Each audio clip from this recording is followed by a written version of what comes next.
to. Oh, yeah, with the interviews. Soonish, I hope. It's something I admittedly should have done already by now. The interview scores are in. I just had to process them and verify.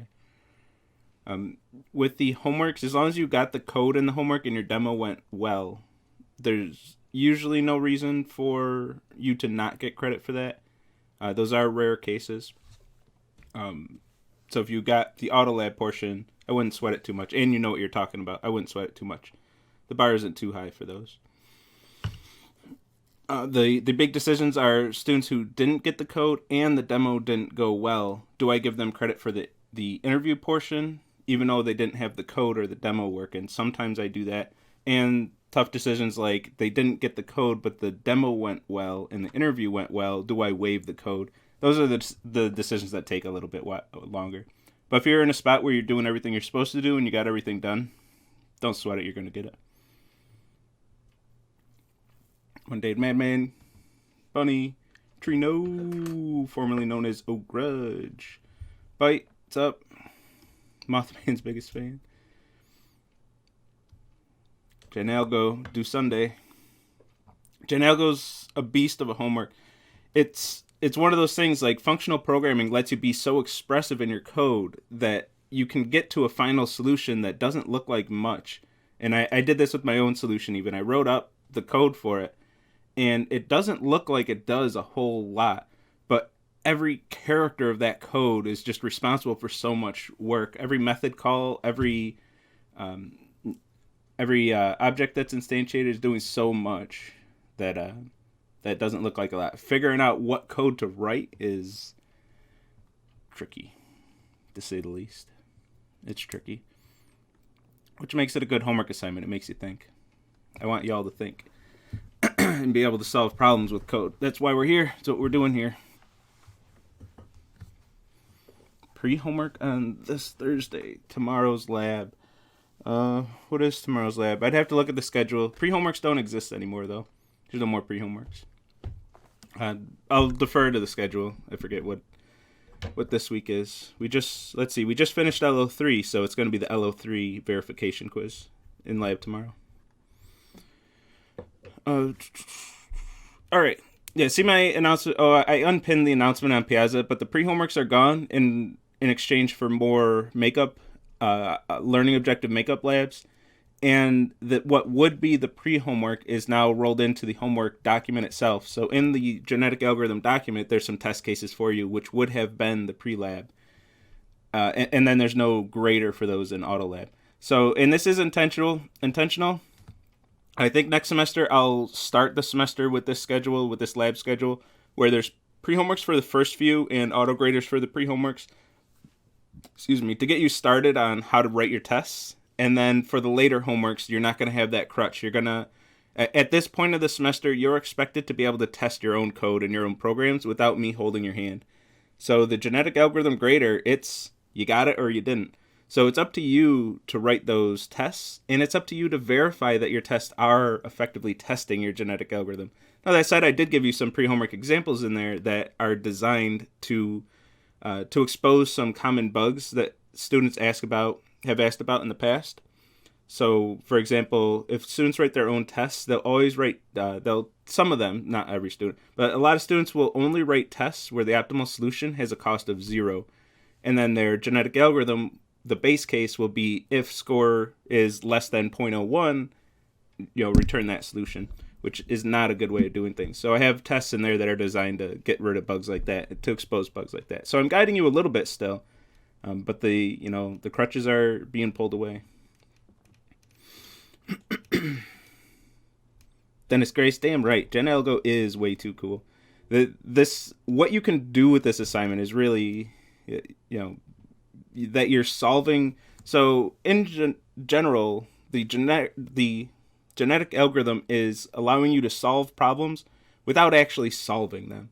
So you come up with some problem that you have, like hitting a moving target from a stationary tower, and you write the cost function in the incubator, feed it to your genetic algorithm, and the genetic algorithm does all the hard stuff.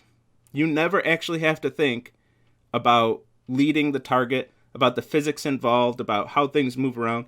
You don't think about any of that. You just, given a potential solution, determine what its cost would be, and then throw it at your genetic algorithm, and it just does the rest. So once you have that genetic algorithm written, there's a lot of problems that you can just stop solving, just throw in your genetic algorithm. So it's really cool. Not that, you should always do that because it's an approximation. But, and if there's multiple local minimum, you might not always get the absolute minimum. But, actually, the genetic algorithm's pretty good about that. Can I pin the changes on Piazza so we can sort it out later? No, I mean, it was pinned for a while. You had your chance to read it. I think it's still on the reading list. But all right, so let's get into this. But the change is pretty much what I said. It's, or just filter the posts by instructor posts. There's not going to be too many of them to sift through. Stacks and queues. I think I heard you didn't pin it. I definitely pinned it, but I didn't leave it pinned for too long. I mean, once something's pinned there long enough for everybody to see it, there's no reason for it to be pinned anymore. I can get rid of those because then it's just in everybody's way. If I leave like 10 things pinned, so I like to clean up the pinned list from time to time.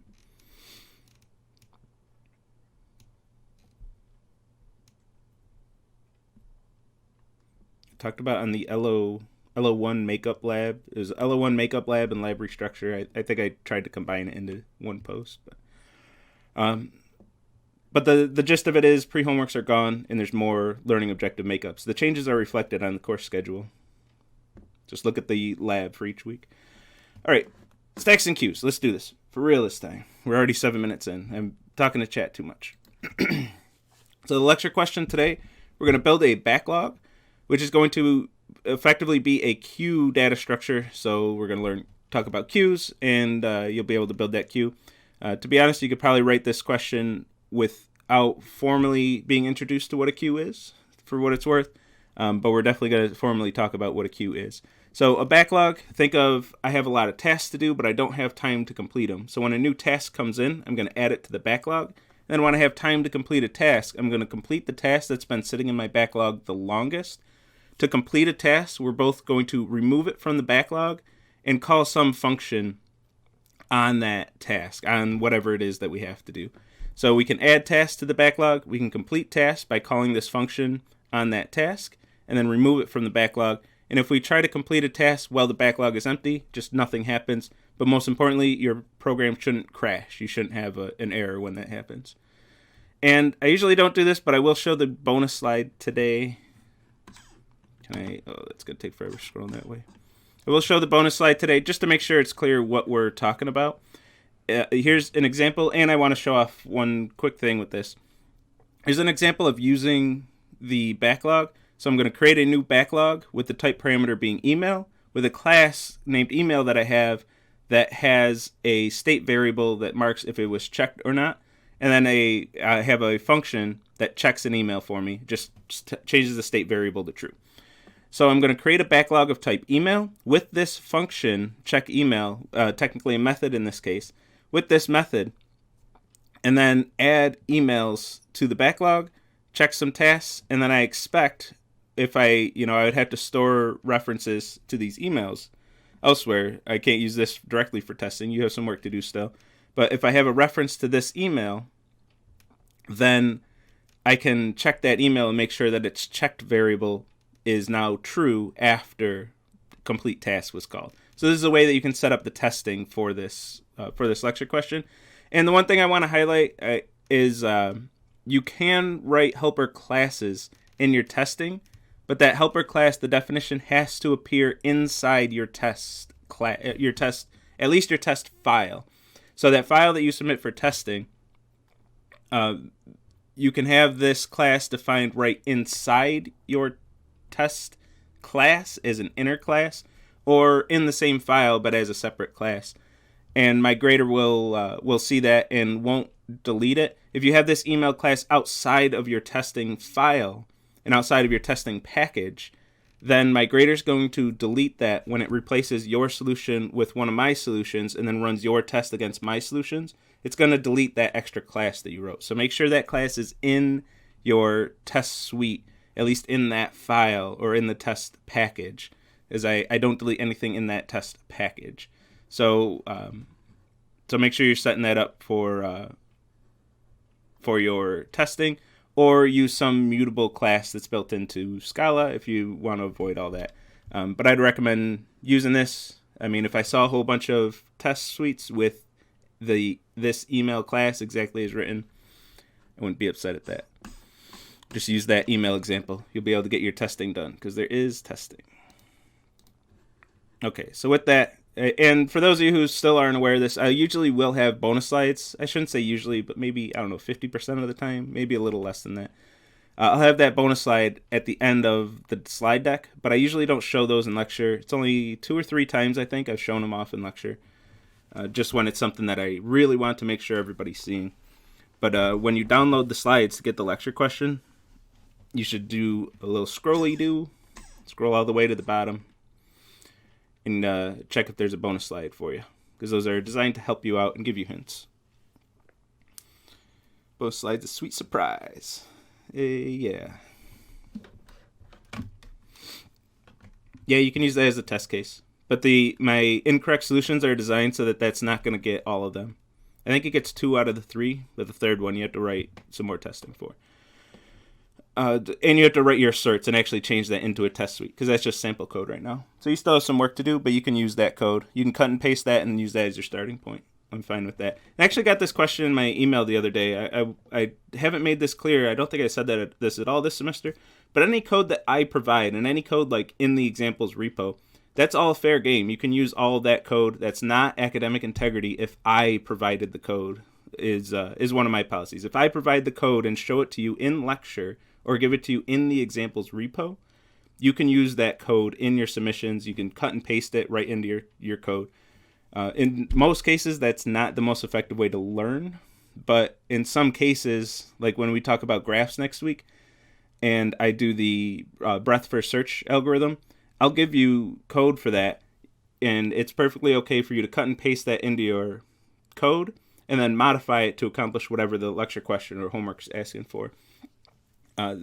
Again, you'll learn more if you code it yourself, but if you do cut and paste it, I'm at the very least not coming after you with an F for academic integrity. So all right, let's get into stacks and queues. We're 12 minutes in, and I only introduced the lecture question. So stacks and queues. These are right off the bat my hot take, I guess. I guess it's not a hot take anymore because I've thought about it for years. But stacks and queues aren't. It's the best way to word it. I'm not a huge fan of them, because all they do is restrict your access to information and what you can do with your data. I'll mention this as it becomes relevant in each point, but I prefer to just use a linked list directly instead of what we're going to see in lecture is use a linked list to create stacks and queues. And all we do when we create stacks and queues is restrict the ways that we can use that linked list. I'm a fan of just using the linked list directly and then being careful about the way that I use the linked list to still get the benefits of stacks and queues. But if I do want some other functionality and I don't want to restrict myself from that functionality and not use the stacks and queues. So I just want to say that off the bat, give my personal take. Now let's get into the content. Stacks and queues we're going to build them out off a linked list, like I said, but they're going to restrict certain features of the linked list and write a few methods, 2 methods for each of these we're going to see, that gives you a very limited way to interact with your data structure. The advantage to this is that those methods are going to be very efficient. They're all 4 the methods we're going to see today are going to be O of 1 operations. So that's the advantage, is if you use a stack and queue, you restrict all of the features and you're specifically not allowing use of any of the O of n methods of a linked list. So this is more important conversation in 250 when you're really talking about runtime, but that it's still important here because we're talking about stacks and queues. We're only allowing very efficient algorithms and operations on this data, and then restricting everything else. You can't call an O of n or even an O of log n operation on a stack and queue. Everything is O of 1. And for what it's worth, Scala does have built-in stack and queues, but I'll talk about that in a second. So what's a stack? We're familiar with the concept of a stack because we worked with the memory stack all semester. We've been talking about that at length. So a stack is a last in, first out data structure, meaning that the last data element that you added to the stack is the only one you can access, and that's going to be the first one to be removed if you remove a value from this list, from this data structure. So we can think of this as a physical stack of objects, files in this case, and you can only do two things. You can add a new file to the top of this stack, or you can pull the top file from the stack. And that's it. We're not going to allow any Jenga style moves where you're trying to grab this folder and not topple over the stack. The stack data structure, at least in computer science, doesn't allow that. You cannot access elements other than the very top element. That's the only one you're allowed to access. So one of the implications of this, unless you have some extra functionality on your stack, the way we're talking about stacks right now won't do this, but unless you add like an extra variable and a counter, you can't even tell the size of a stack unless you add extra code. You can add extra code that each time you add an element, you increment an integer. Each time you remove an element, you decrement it. Sure, you can do that, but a stack, in the very pure theoretical sense, can't know its own size because you can only access the top element. So that's what I'm talking about in terms of like restrictions. Just find the size of a linked list. That's an O of n operation. Not going to allow it with stacks and queues. First come, last serve, exactly. And this is, to relate it to memory, this is like putting frames on the stack. You can only access the currently executing frame, which is the frame on the top of the program stack.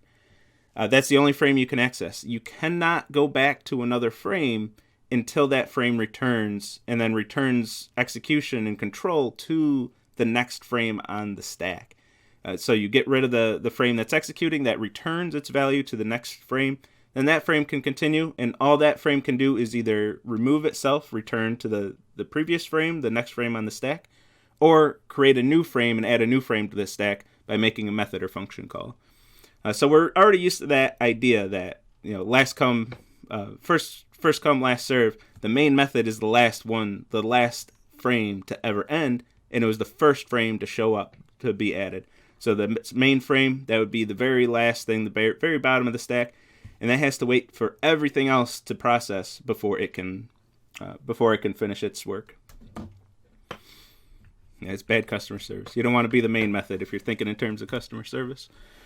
So the two methods we're going to see here is push and pop. When we add an element to the top of the stack, we call that a push. When we remove that element, we call it a pop.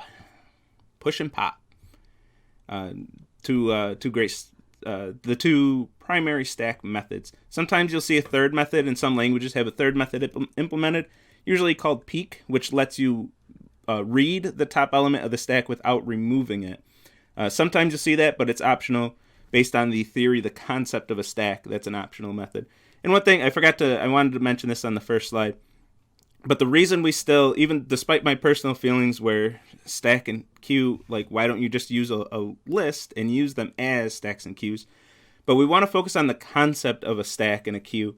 If for no other reason, there are theoretical reasons. There are, you're going to hear this terminology throughout your careers. You should at least know what people are talking about. There are reasons like that, but also for some reason, interviewers just love stack and queue questions.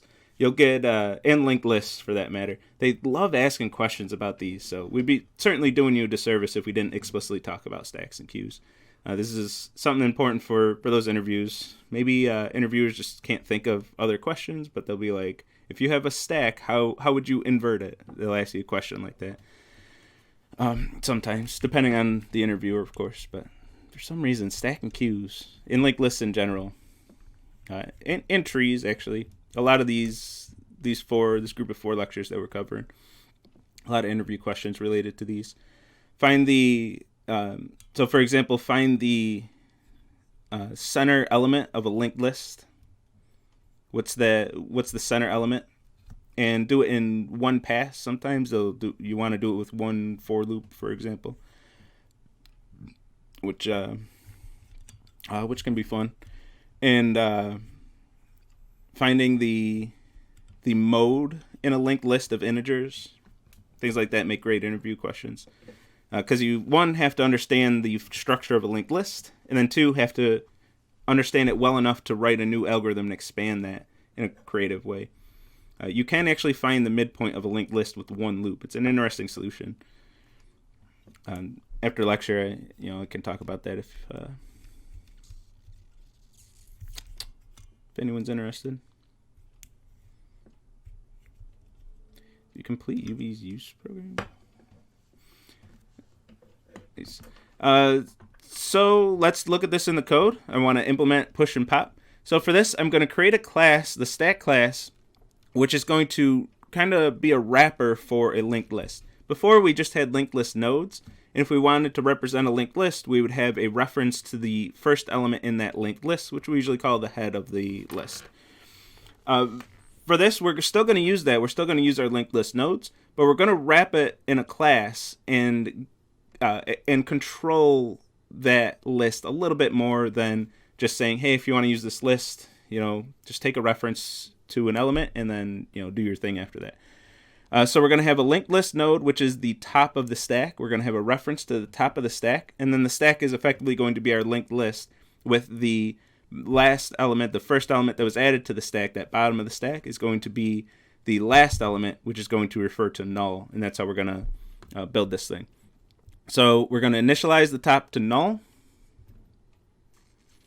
If we want to push an element, we're going to create a new linked list node, which refers to the old top of the list. That's now the second element in the stack, with the element that we're pushing onto the stack. And that's our new top. So we're going to replace top with a new node with the value we're adding and a reference to the old top.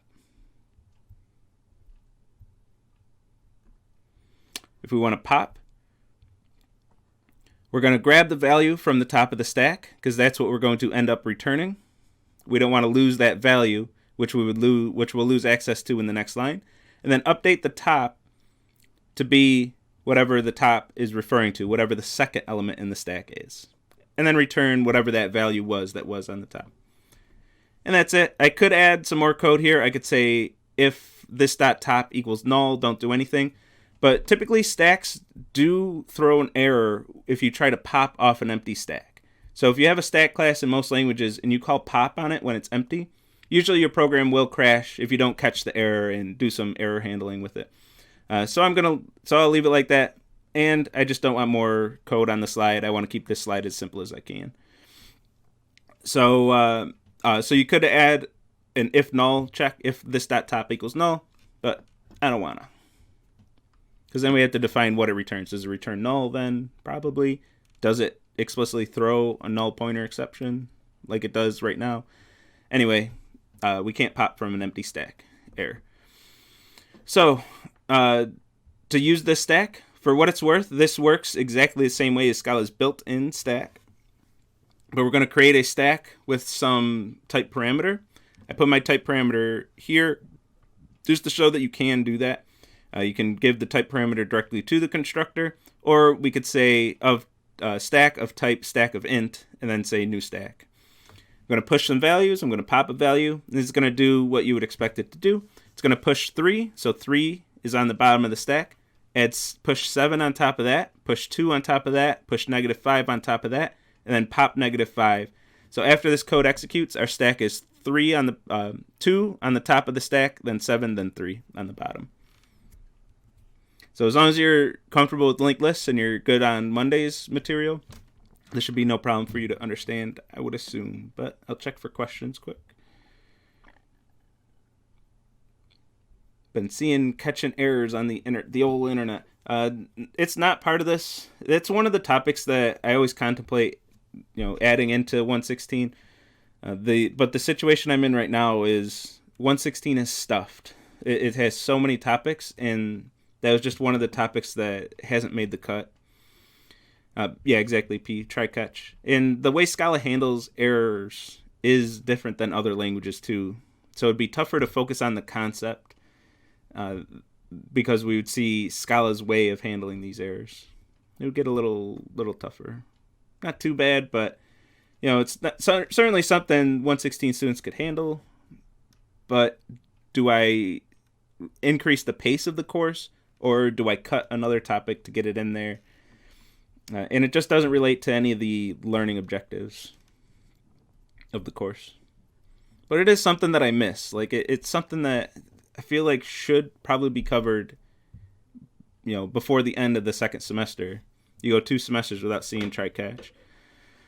And then whatever class they start using try-catch, that's the first one you see it. Yeah, Scala has built-in linked lists and stacks. And queues. Any language you work with, most languages I should say, come with a lot of built-in code. You have a lot of built-in stuff you can work with right from Scala. So here it is through our stack class. And for what it's worth, we can do it the Jesse way and just use a list as a stack. So if I use a list of ints as my stack, I would prepend those values to the list. To get the first element, top element, I would read it using .head and then set the stack equal to .tail, which .tail, that's the same thing as .next in our linked list. The Scala built-in linked list uses tail instead of next for what it's worth. Just different terminology. And one of my favorite comments in an official language, this is the stack class, the definition of a stack class in stack.scala. In the language itself, this is Scala's built-in stack class, is actually deprecated with a warning. If you use this class, it'll give you this deprecation warning that says, this is awful, just use a list. Like, why are you not just using a list? And it's like, just use a list and prepend and call .tail. Like, why are you using a stack at all? All it does is restrict your access to a list. So I'm happy that the Scala developers agree with me on this one. Like, why are you restricting access to yourself? Like, you're restricting your access. Just use lists responsibly and avoid the O(n) operations. So there's one big question though. With a Scala list, so you would think the stack would be more efficient if it's immutable. Or if it's mutable, it actually is immutable. We can see with the val right here. But since a list is immutable, isn't this a horrible thing to do? Isn't this really inefficient because we're creating a brand new list every single time we prepend to the list since it's immutable? So we do create 4 lists in this code. As I've been saying all semester, we create an empty list. We create a list with just the element 3, we create a list with the elements 7 and 3. We create another list with 2, 7, 3. We create another list with -5, 2, 7, and 3. All those lists have to be created, and I'm claiming that pushing to a stack is an O of 1 operation. So if we have to copy this list that's 2, 7, 3, we have to do an O of n operation to copy this entire list, create a new list with 5 prepended to it, and then return a reference to that new list. How is that O of 1 if I have to do this? Well, the answer is it's not really doing that. And this is where a lot of things should come together for you, I hope. This is where the magic happens. This is where we get a lot of payoff for the way things are set up, at least where Scala gets payoff for this stuff. So suppose we're running our debugger and we're right at this line where we're about to prepend -5 to this stack. So I have this linked list in memory, and I have a reference to this node containing the value 2, which is referring to this node containing the value 7, which is referring to this node referring to the value 3, which is referring to null. When I prepend -5, that list does not change. Nothing in that list changes. This list of size 3, this list of size 2, This list of size 1, this empty list, nothing changes when I add elements to the beginning of this list. So when I prepend a value to this list, the only thing that changes is the new element that I'm creating. I'm creating a new linked list node with the value -5, and I'm telling it to refer to this linked list. This linked list is immutable and it never changed, and all I'm doing is creating a new element and saying refer to that node. This list never changes. It can be immutable, and my reference to this node, if elsewhere in my program I have a reference to this node and I say my list is immutable, nobody can change the values in this list, it's always going to be the same. Well, guess what? That's true. If so elsewhere in my code I have a reference to this node, I don't care that some other linked list node is also referring to that list. It can remain immutable, it never changed. But now another node happens to be referring to it, but who cares? It never changed, it's still immutable. It never mutated. Just another node happens to be referring to it. So I do still have 4 linked lists, but I'm reusing all of those lists that I created. And that's why, even though a Scala list is immutable, prepending is still a very efficient operation. Now, as we'll see in a little bit, if we want to append to the end of the list, that is inefficient. That is a slow operation because we do have to make a change. We'll see that in a little bit when we talk about queues.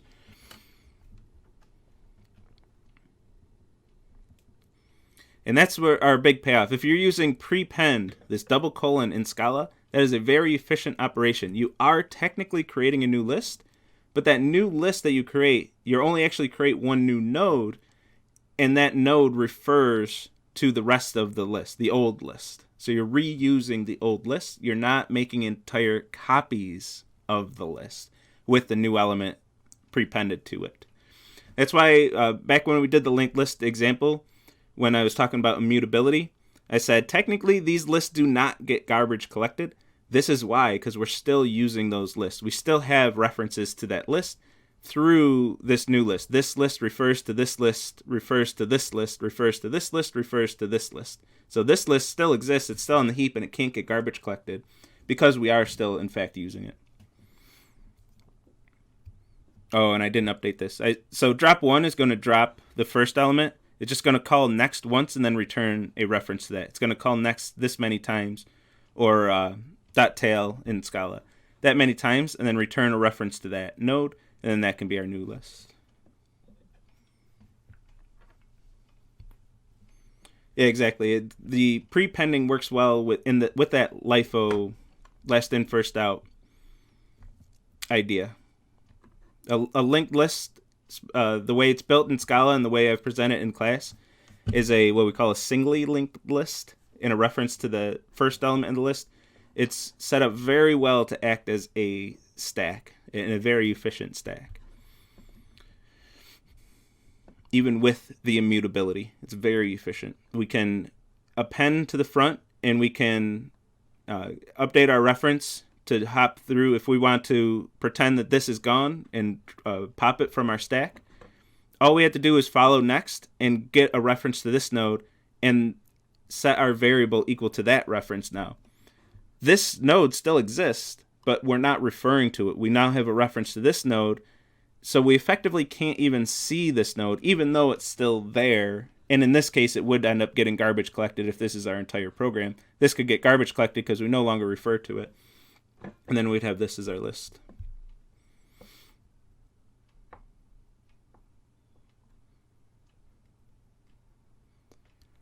Yeah, we can't access, in this particular code, we couldn't access the list.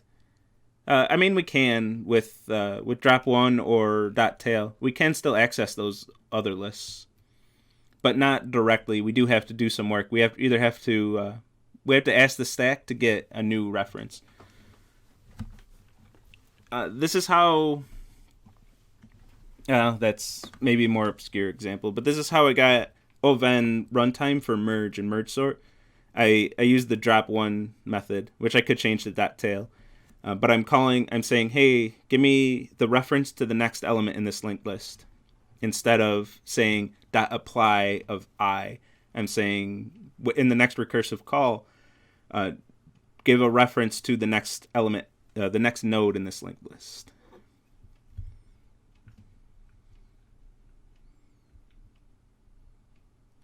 How can we catch something before that value becomes garbage? Just store a reference to it. If you have access to a reference to an object on the heap, it'll never be garbage collected. The only time something gets garbage collected is exactly when you can't access that value anymore. Because then it can safely be garbage collected because you can't access it anyway. It might as well not exist to you.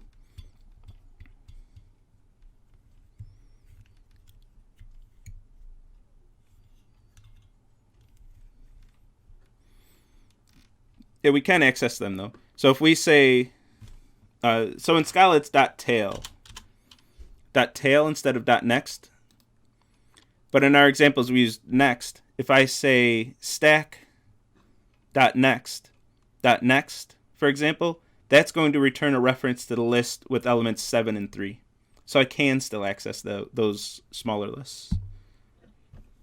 What I can't do is access a list with, say, just the elements 2 and 7 without the 3, because 7, this node, is referring to this node that has 3.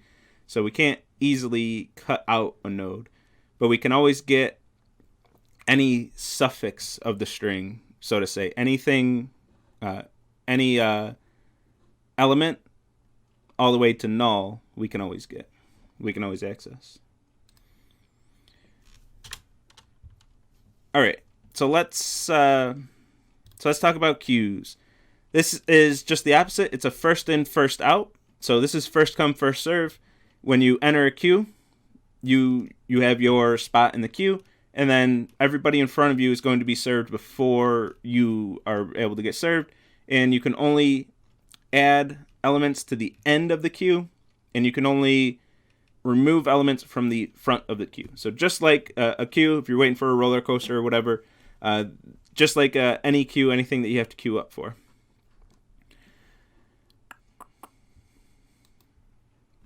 For this, we're going to have two methods, just like our stack. NQ and DQ, we're going to call them different things instead of push and pop. NQ adds an element to the end of the queue. Somebody enters the line. DQ, remove the element from the front of the queue. Whoever's next to be served or whatever. Yeah, those people are not 6 feet apart. This is an outdated image. So if you're waiting in line for like pistachios, you get in line at the end, which we can't really do anymore. And then whenever you get to the front of the queue, that's when you get to make your order. The code for this is a little bit more complicated using our linked list node that we saw on Monday. Because we need a reference to the front and back of this list. The first element of the list, the first node, and the last node. We need references to both of those to be able to get our functionality. Since we have to add NQ to the back and DQ from the front, we're going to store these two references. And then there are a few more conditionals, a little bit more control flow to handle all the updates to make sure that front and back are referring to the right elements. Specifically, if we NQ to an empty queue, so if back is null, we're going to say, okay, this queue is empty. And then we have to create a new node that's going to refer to null, and then set back and front to the same node. So a little bit extra work that we have to do there. If back is not null, then we have at least one element, and then we can just add NQ to the back. Back.next equals a new linked list node with the element that's being NQ'd. And then back equals a reference to the new node that we just created. So the current back is going to refer to a new node that we've created, and then the back has to be updated, do some bookkeeping to make sure that back is referring to the last node in the queue. DQ, we're going to check the front. And I don't have my null check here. So this is also, that's on purpose though. This is also going to throw an error if you DQ from an empty queue. But we're going to get the value from the first node in this queue. We're going to store that because that's what we need to return from this method. And then update the reference. Whatever front is referring to, so the second element in the queue, that's going to be the new front. And we have to do one extra check here. If front is now null, so if front.next is null, that means we dequeued from a queue of size 1. So we have to update the back node as well. Back was referring to the same node as front. So we have to make sure that gets set to null as well, because front and back are both null at that point. So a little bit more bookkeeping, a little bit more work we have to do to be able to get our queue functionality for enqueue and dequeue. And most of it's null checking. A lot of nulls just because we're using null for these examples.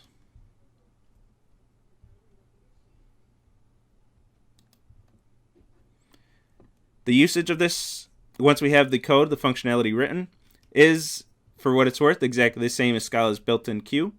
We're going to call enqueue and dequeue. This is going to add 3, 7, 2, -5 to the queue, and then dequeue 3. So after this is executed, we have a queue with 7, 2, and -5 waiting, with 7 being the next to be served, 2, and then -5. And this is how your lecture question, your backlog should work today.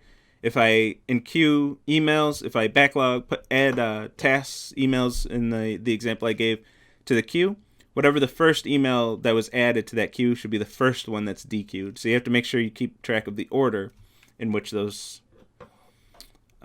tasks are added to the queue. So we have one big difference here. When we enqueue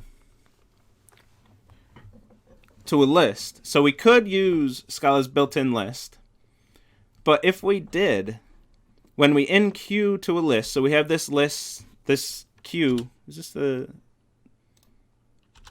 I did that backwards. I cut and paste the stack example. So that's backwards from, this is not related to the previous slide. Previous slide unrelated, because this is reversed. But if I have a queue that's -5, which is next to be served, then 2, then 7, and I want to enqueue 3 to this queue, what the queue used to be, which is in this box, does have to change.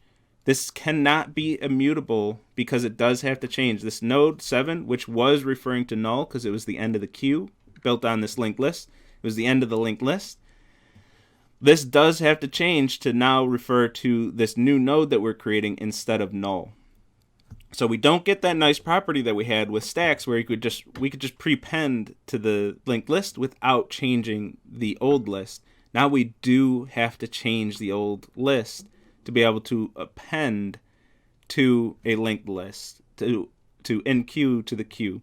So a linked list append is an expensive operation when your list is immutable. And even if it is mutable, if you're appending to a singly linked list like we have, you have to traverse the entire list. You have to call .next till you get to the end of the list, and then you can add that new node. These are very expensive operations to do.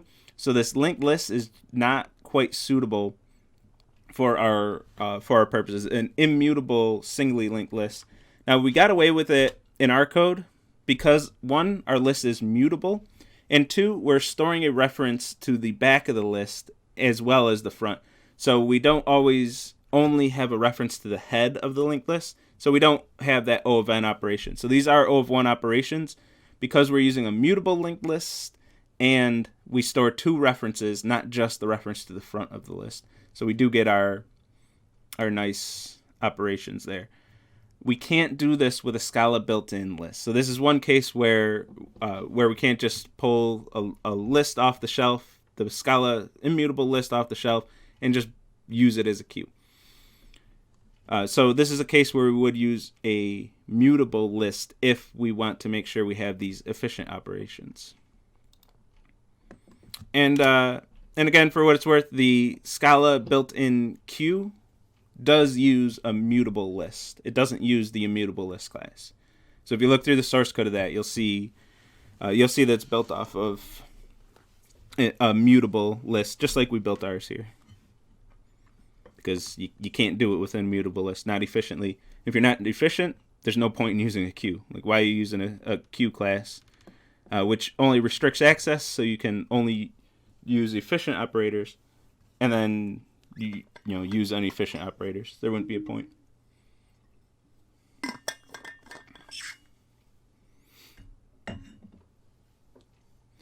we can use the queue class in the stack class to create queues.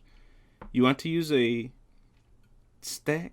I mean, not really, because you can't access the bottom of the stack. With a queue, you have to add from one end and remove from the other. The stack doesn't let you do that. For the lecture question, for the backlog, you can use the queue. If you want to use Scala's built-in queue class or my queue class, whatever you got, whatever you want to do to get it to work, or a Scala list and use O of N operations, whatever you can use, everything's on the table. There's no more restrictions from this part of the semester on.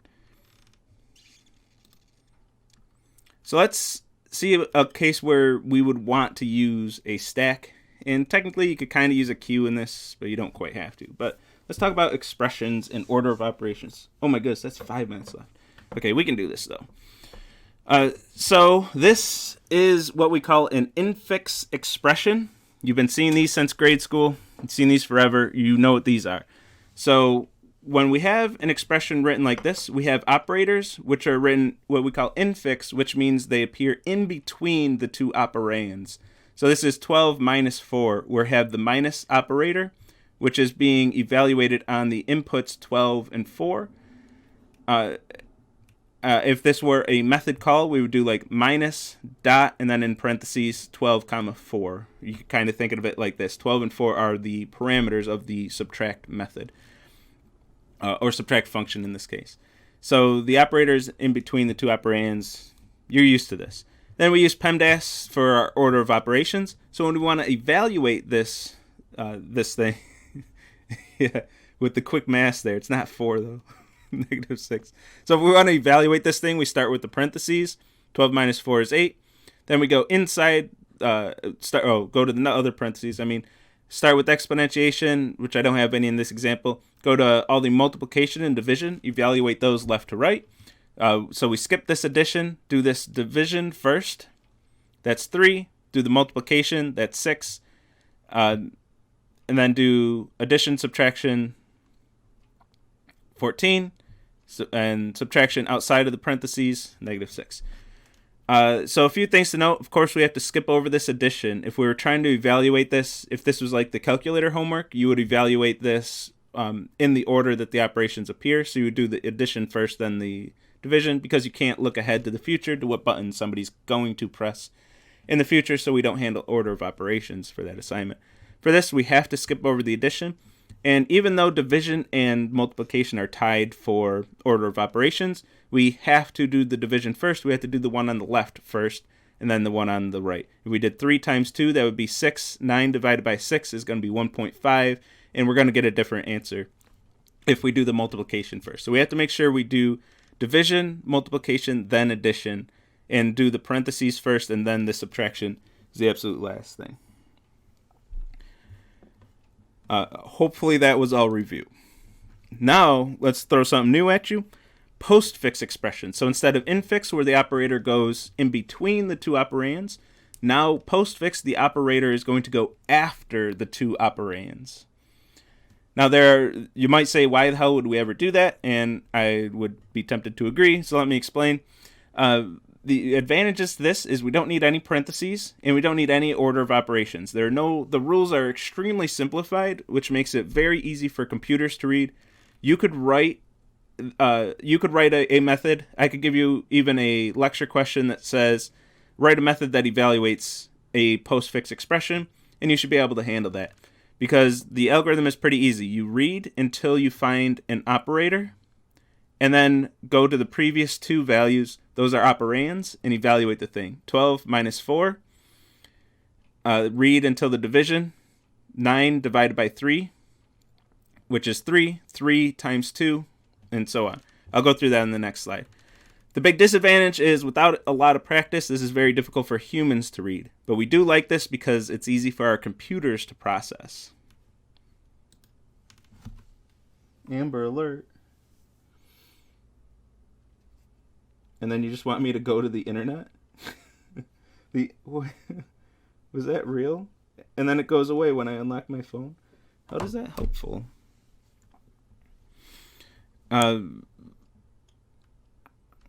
Everyone's all right?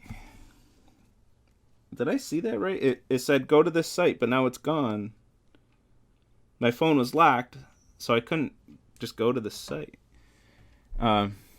Anyway, hopefully, apparently there's at least one person that's not all right. Hopefully everyone here is all right and they get everything resolved. 2-month-old baby. Oh my goodness.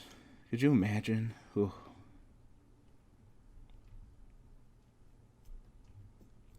No, I'll keep an eye out. Abducted by some teens. Oh, teens are the worst. No offense.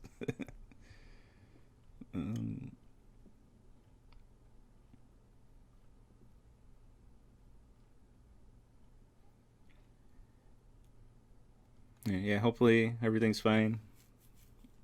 Hopefully it was worth disrupting everything for. Hopefully that helps them, find the child. Is all I can say, I guess.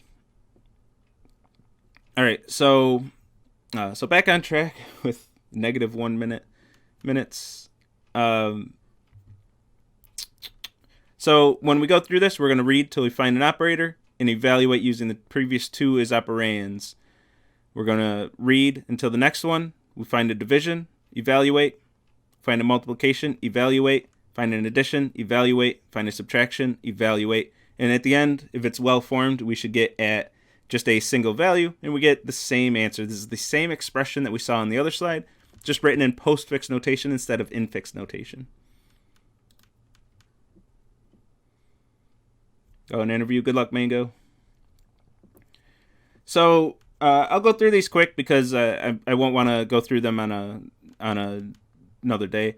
But I want to quickly show the shunting yard algorithm, which is going to convert infix to postfix. So if we want postfix, so us humans can read it, but when we want to evaluate an expression and use it in our computers, maybe we want it in postfix notation to make writing our algorithms easier. And then we're going to have to write one algorithm to convert between the two. We're going to use the shunting yard algorithm, which is going to follow these rules. It's going to read an expression from left to right. If it finds an operand, it just copies that over to the output. If it finds an operator, it's going, depending on what it is, it's going to push it to a stack or copy values to the output. So if you're reading a close, if you're at, I don't have the open parenthesis here, do I? If you're reading an open parenthesis, you push it to the stack. If you read a closed parenthesis, you pop from the stack over to the output until you reach the closed paren. If you're reading an operator, you check your order of operations. You pop from the stack and add that to the output as long as the top of the stack has, until the top of the stack has a lower precedence than the operator that you're reading. And then when you get to the end of the input, just copy everything on the stack over to the output. So let's run through this very quickly since we're 3 minutes over. I just want to get through this one so we don't have to think about it again. Open paren, push to the stack. Operand, always just copy it to the output. Operator, we're going to check the top of the stack. If the top of the stack is either, in this case, an open paren or a operator with equal or higher precedence, meaning it should be evaluated at the same time or earlier, then copy it to the output. It's an open paren, so we just push this onto the stack. Operand, copy it over. Close paren, we're going to pop from the stack and copy to the output until the open paren. So this minus gets over there. Wipe out the parens. Operator, and the stack is empty, so we're going to push that to the stack. Open paren, always just push to the stack. Operand, always copy to output. Operator, we're going to check what the top of the stack is. Open paren, push. Operand, copy. Operator, and here we make an order of operation decision. We're going to look at the top of the stack, and we're going to pop from the top of the stack until the top of the stack has an operator with lower precedence. Addition already has lower precedence than division, so we're just going to push division onto the stack. Operand, copy it over, and now we can see the other decision. Multiplication, check the top of the stack and pop until we get a lower precedence operation. We have a tie in order of operation, so push this over to the output. Now we have a lower precedence operator on the top of the stack, so we push multiplication, copy the operand, close paren. So whatever's on the stack, we just pop until we see open paren. Wipe out the parens, reach the end of the input, empty out the stack, whatever's left, copy it to the end of the output. And we successfully converted from that Infix to Postfix. The algorithm works, and we got to use a stack. Go us. Which brings us back to the lecture question. And officially marks the end of the lecture. I spent too much time in the beginning of the lecture just chatting, and then went over by 5 minutes. I gotta start being more disciplined.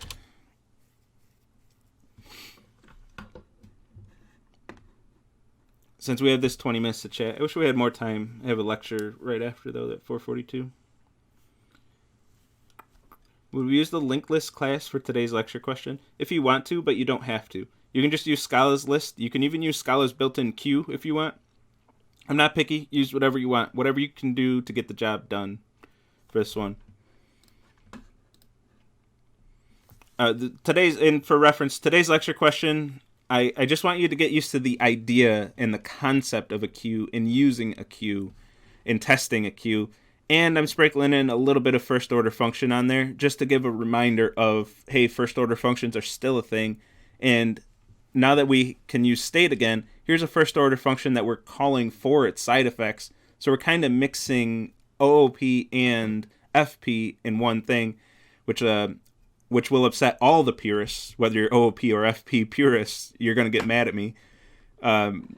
But I want to reinforce the content from throughout the course. We have state, we have side effects, we're passing by references, we have a first order function, we have a type parameter, we have a data structure. We got a lot going on here. We're creating a class. So it's a good reinforcement of a lot of concepts. I'm not too concerned if you want to learn more through this lecture question, use the linked list node class that we did in lecture, but it's not by any means not a requirement. Not sure if the homework is extended. People at P, you asked this. Let me show you. This is specifically for P. There's this course website.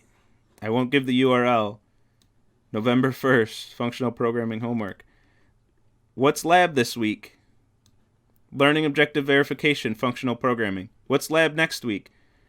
Functional programming, lab makeup, and the verification interview for genetic algorithm. What's lab the week after that? Learning objective verification, data structures and algorithms. Just use the site, man. Use the site, P. You don't have to ask these questions during lecture. You didn't ask though? Oh, was it not you? Not you said not sure if the homework is extended 1 week or not. You can be sure. I mean, I guess if you didn't, there's somebody else I should be picking on, I guess. If somebody else asked, when's the homework due? I don't see anybody asking that question. With a quick glance. And P, I'm picking on you just because you're always in chat, so I don't know. I feel like picking on you. Don't take it personal by any means. Not trying to be mean there. Just trying to have some fun. But yeah, due November 1st. This Sunday, genetic algorithm. Office hours earlier this week were empty. So, I don't know what y'all are doing, but apparently it's not genetic algorithm. The Friday TAs are already hyping up their game and getting ready for the flood. And that happens all the time. And without a pre-homework, it might be even worse this time. And genetic algorithm is not easy. This is not one you can do at the last minute, by the way. It really is testing your a pretty deep understanding of recursion, a deep understanding of first order functions, and a lot of your data structure functions. These what did I call that? I just called it functions. But these functions that we covered on the 19th, it's really testing your ability to use those as well. You're going to have to use a lot of those just to get through the assignment. There's no getting around that. I I use like all of these, all the ones I covered in this. I probably use every one of them in my solution. And they came fast. A lot of them I just had one slide on, so make sure you're going back to that one and reviewing. But besides maybe immutable objects, I do create an immutable object in my solution. So here's a quick hint for you. You have to sort potential solutions based on their score and then get their genes after that sorting. So you have to sort by one value and then get the other value out of that. So some students want to create a map from potential solution to score for that solution. And then they'll always ask the question, which I know what they're getting at, is how do I sort a map? I want to sort a map by the values and then get the keys. You can't do that. Maps don't have ordering. There are types of maps. You can look through Scala's data structure documentation, find a map that has an order, a fixed order. But that's not the intent. My intent is for you to create an immutable object that stores both the genes and the score. Create a data structure with those objects, those immutable objects, and sort them based on their score. And then whatever hit the top of that list, that's your best gene. And then you get the gene from that object. I didn't cover immutable objects for you to not create an immutable object. So that's the intended solution. You can always create new classes. And this is probably the first time where you're expected to create a new class where I don't explicitly say create a class.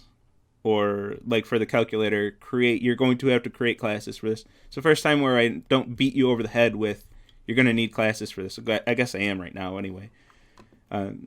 And for some reason that just blows students' minds. Like, what? I can just create a class even though you didn't tell me I have to? Whoa! Yes, you can. You absolutely can. And I expect you to be able to do that. You can use the concepts of the course even without me forcing you to. And in fact, that's the whole point. Like, if I'm teaching you all this stuff and then you never use it if you're not forced to, what's the point of teaching it? To get real with that. I'm teaching you how to become a stronger programmer. Use these things wherever you see it necessary. We talked about sorting for a reason.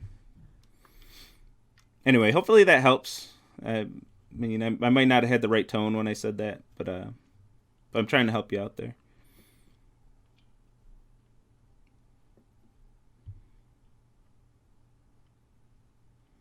I was in office hours all Tuesday. Good. That's what I like to hear. There's nothing more frustrating than a student who waits until Friday before a due date or whatever the last day for office hours is before a due date, and then complains about not being able to get time in office hours. You will not be getting time in office hours. The TA might be able to give you a minute or two and go on to the next student. In my Thursday night office hours, same thing. Office hours are going to be busy tomorrow. I might be able to give you a few minutes, but I'm probably going to rush you because I'm going to say something like, there's 20 students in the queue, hopefully this helps you, but I got to move on to the next student. I'm not going to be able to give you a good answer like I could last Thursday, where I didn't have very many students total. I was able to spend 10, 20 minutes per student. It was and really help people. I won't be able to do that tomorrow. But there's nothing more frustrating. I've even had students go to the dean. I went to office hours and it was busy. They need to support us. They're there to help us. Yes. But 2 days before you went, office hours were empty. So take advantage of those office hours early. Or at the very least, don't complain when it's busy when you go on Friday. It's all I ask. Like, just be responsible. Or if you're irresponsible, just take responsibility for your irresponsibility. That's all I ask. You're the ones coming to lecture still and still here after, in overtime. So, you're not the ones that need to hear this, but I felt like venting a little. And we even have, John and Logan doing Twitch review sessions for the last few hours of the assignment. Like, that's incredible. Like, they don't have to do that. I'd never asked them to do that. The fact that they're doing that for you is a huge benefit. Take advantage of that. Absolutely, by the way. I don't know if they plan on doing that for every homework, but I think they have so far for the first two.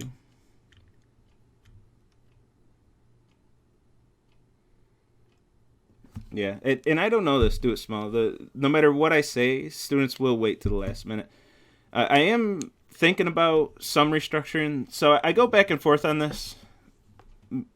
Most of the time, I'm just like, it's not my job to be your time manager. You should be able to manage your own time. You're in college, like, grow up or fail. So most of the time, I have that attitude. But I am starting to, the pendulum for me, my internal pendulum is starting to swing back the other way. I'll go back and forth on this to where I should be doing a little more hand holding. I do have lecture questions for this purpose. I don't want to do lecture questions. I don't think lecture questions should have to exist. But if I don't have lecture questions, y'all try to just jump into the homework on the day it's due and expect to just do it with no practice and no studying.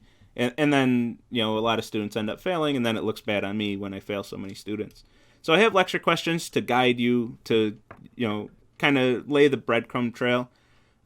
Here's an easy problem. Here's a little more complicated problem. Get practice with each of the concepts that I cover in each lecture, and then try to dive into these homeworks. And even then, it's still a big jump from 6 lecture questions to the homework.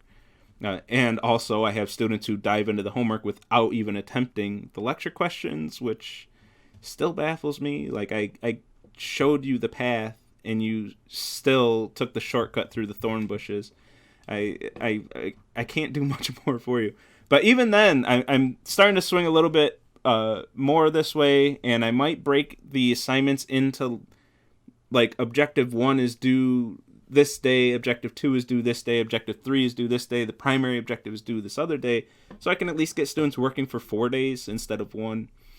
The pre-homeworks get you working for 2 days instead of 1. So if I have a pre-homework and 4 deadlines, I can get students working 5 days. If I can get them working for 5 days on a homework, I just might force them to have good time management. My big downside to that is that doesn't help them in the next class. Like, at some point, you're just going to have to learn how to manage your time. It's something you have to do if you're going to be an adult someday. Like, which, by the way, when I first started teaching, I said, I'm going to treat my students like adults. They're responsible human beings. I'm not going to treat them like children because that's demeaning. And every time I try to treat y'all like adults, I end up regretting it. So I still do treat you like adults, I think, but I do have to, maybe I just have to adjust and say adults are not responsible either. Maybe that's my new worldview, but I'll treat you like people, like humans, and all humans are irresponsible. At least to a degree, that's true. I mean, I don't always get grading done when I'm supposed to either, so let's be honest there. But I also have no deadlines at all for anything. I have to set my own deadlines and manage my own time. And sometimes things don't get done when they, should get done. But when they should get done is more of a feeling and more of an arbitrary. I just set some deadline for myself. Is it improper to call them lambda functions? And yeah, first order functions, they're usually referred to as lambda functions. I haven't adopted that terminology, but often they're called that. In some languages, explicitly, you have to use the keyword lambda to create them.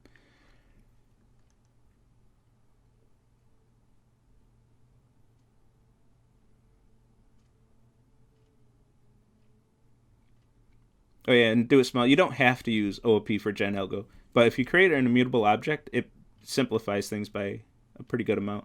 You can take a list of doubles for the genes, and then have the sort by, and then give the sort by a function that calls both the incubator and the score function, and just sorts them like that, instead of trying to jam all the information in one data structure.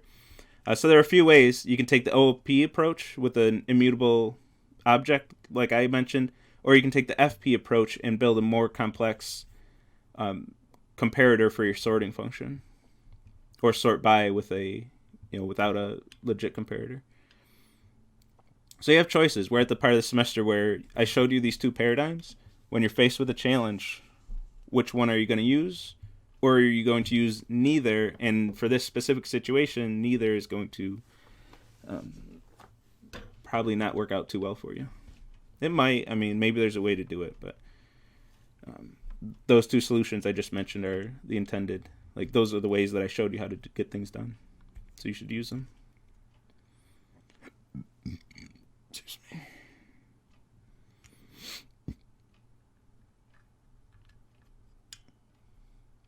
Yeah, except using var. Since we're talking about the homework from the last learning objective, but like for the current lecture questions and the new homework that's going to come out, which is going to be, is that really the next one? Maze solver. Write an algorithm that can effectively solve a maze. It's whatever you can use to get it done. There's no restrictions anymore. After the genetic algorithm, that's the last assignment with those, except for those of you who are behind on lecture questions, which is most of you, where you're doing the old ones with restrictions. We're 301 already. So 442, I do want to go through a little more chat here. 442, it's an activity. It is posted on the website. I'll formally introduce it in a few minutes, but I do want to do a little more chat here.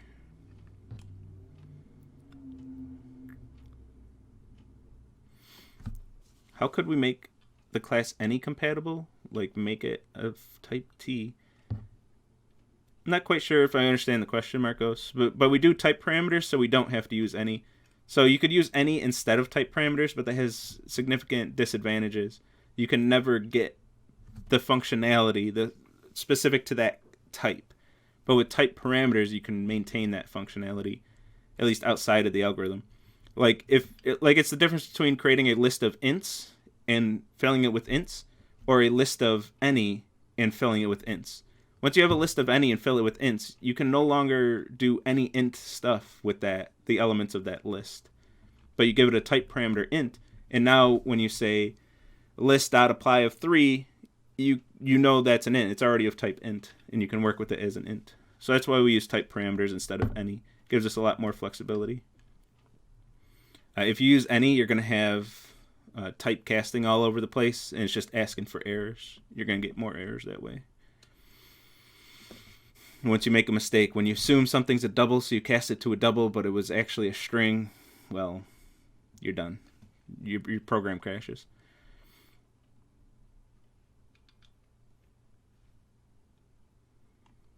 RT Keenan, oh my goodness. I'll keep my rant short. I'm ranting with you, obviously. Teachers who say, when you get the right answer, but you didn't do it their way. Oh my goodness, this pisses me off to no end. I am not that teacher. If there's something, if I'm restricting something, it's, hey, I'm banning var for this assignment. On every lecture question where I banned var, it was right on that slide. I'm banning var, don't use var. Unless you're doing something that completely bypasses the point of the assignment, if you get to the right answer in a creative way, like, I'm happier with that. If you use something that I didn't quite expect and you came up with it on your own, I should put that clause, because I always see stuff I don't expect and then I find out it's a Stack Overflow answer. They just Googled it. That's obviously dumb. Like, you're not learning anything there. But if you're getting the right answer in a way that I didn't show you, especially in computer science, I think I already said that, but especially in computer science, because I don't show you the way to solve really anything, let's be honest. That's not what we're doing here. I'm giving you tools. I'm saying, hey, look, here's how you would create and use an immutable object. Go use that. When you're faced with a situation, just remember, you can create immutable objects. That's a thing you can do now. And that's up to you to use that in creative ways and combine these tools. Okay, I have recursion, immutable objects, I have first order functions. How am I going to use these tools to write a genetic algorithm? So I really haven't showed you like a way to do things. This discipline is specifically finding your own way to do things with your own right answers. So, and then breaking that attitude, because I do see that a lot, where students expect me to have that one solution in mind, and their goal, they think, is to just find my solution. And that is not how these courses work at all. It's not how 115 works. It's not how 116 works. It's not how any of your CSE courses are going to work. We give you the tools to solve problems and give you problems to solve with those tools. We don't give you plug and chug questions. We don't give you rote memorization questions. Plus, I'm bitter because in high school physics, I got a question wrong that I like derived my own functions and everything and had this really cool solution, I thought. And then I got points off because it's like, that's not how I showed you how to do it on the chalkboard. Yes, I'm dating myself. We still use chalk. Used chalk in that class. Anyway, I said I'd keep that rant short. I did not keep it short.